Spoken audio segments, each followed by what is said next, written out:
If you like to have demos of bass guitars played by guitar players, you've come to the right place. This is an Epiphone EB-0. The Epiphone is actually a pretty nice short scale bass. Now, I just got this and I bought it from Sweetwater, and my first one had a dent in it, and that made me unhappy. So they sent me a new one, and I have to send back the old one tomorrow. It's a very nicely made, inexpensive, I think it's under $250 bass guitar. Tuners, totally decent. I would totally live with them. The bridge is, it's a dumb bridge. There must have been a reason they had for making them this way. It's the 3-point bridge. When you pull off your strings, the whole thing falls apart. When you pull off a single string, the saddle jumps out. And for some weird reason, it's designed such that the little silk winding around the very bottom of the string ends up, at least in the lower strings, going over the saddle. Yeah, I have no idea why they did that. But in any case, I went and I got a Hipshot replacement. Here's a fun little fact. If you're putting on your own Hipshot replacement, and you don't have the brain freeze that I did, the Hipshot is a 2-point replacement for a 3-point bridge. So you've got 3 points on the original bridge. You unscrew all 3 of those bolts, and then you just set the Hipshot on there, and it comes with bolts, and you just screw 2 of the bolts down. The third bolt, there's a little cutout for the flange for that third center bolt, which you then don't use anymore. Now, lots of people on the internet say that the Hipshot gives you a lot more sustain.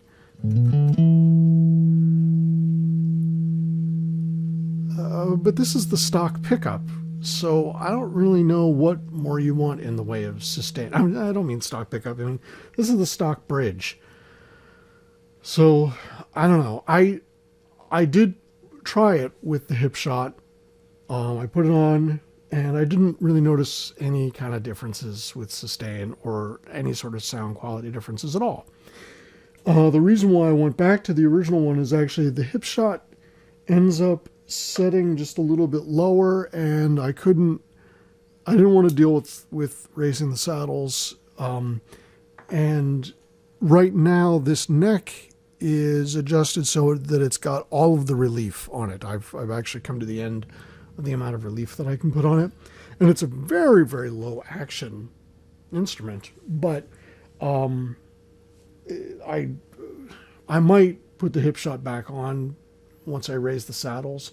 I just didn't really want to raise the saddles just to deal with the action, so I put the original back on. And it does, like I said, it doesn't make an audible difference to me, but it does. It is, the Hipshot is a nicer designed and engineered and machined bridge.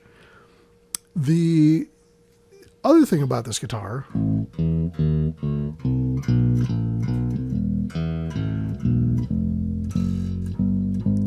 people tend to think of them as being very muddy sounding, which is interesting because it's a short scale bass, which I find much more comfy. To tell you the truth, it's very guitar-y, actually.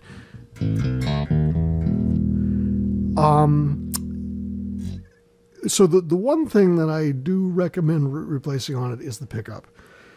The pickup that comes with it is cheap and a little bit cheap sounding. It's not a terrible sounding pickup, but for an extra $100, not quite $100,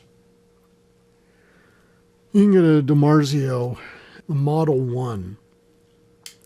So the Model One pickup, it does sound nicer. It gives you a lot more of that kind of wood.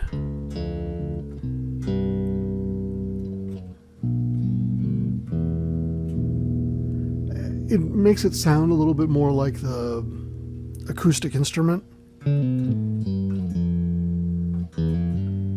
The original pickup sounded a little clangy to my ears, and you can listen to the different takes that I've done of the different iterations of this. Thing about the DiMarzio is that it's kind of marketed as a drop-in replacement for the original pickup, but it isn't. In fact, I was worried that it just wasn't going to fit at all without me doing some rerouting of the pickup hole. It is slightly larger than the stock pickup that came with this instrument, at least. I trust DiMarzio's quality control more than I do Epiphone's. I don't know. It could have been anything. It could simply be that Epiphone changed the size of their pickups very slightly. But you'll notice too that the pickup cover does not fit on the DiMarzio pickup. So I don't have a pickup cover on this instrument. That said, I feel it sounds pretty nice.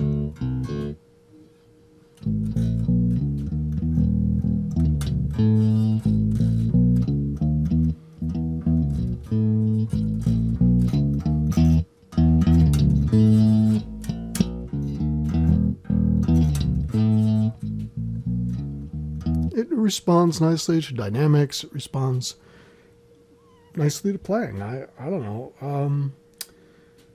Like I said, the tuners are nice. The neck is excellent for me. It's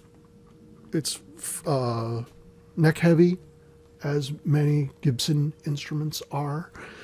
So it's slightly obnoxious that way, but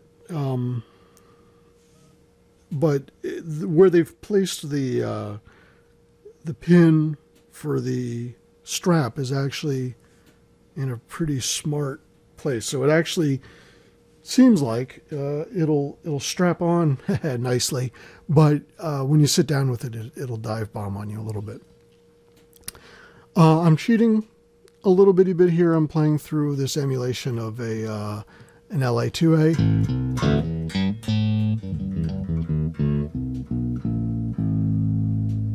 Although I'm not making the meters move with it. Only if I hit it really hard.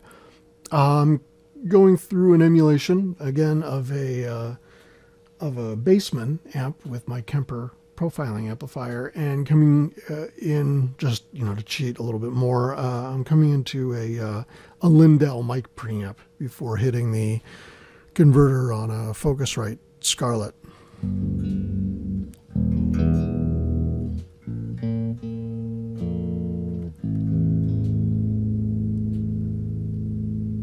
So the next thing I'm going to try with this are some TI strings. What's ridiculous about this is that the modifications that I've done to this instrument cost more than the instrument itself. Not quite. But it's getting close to that. But like I said, it's totally decent.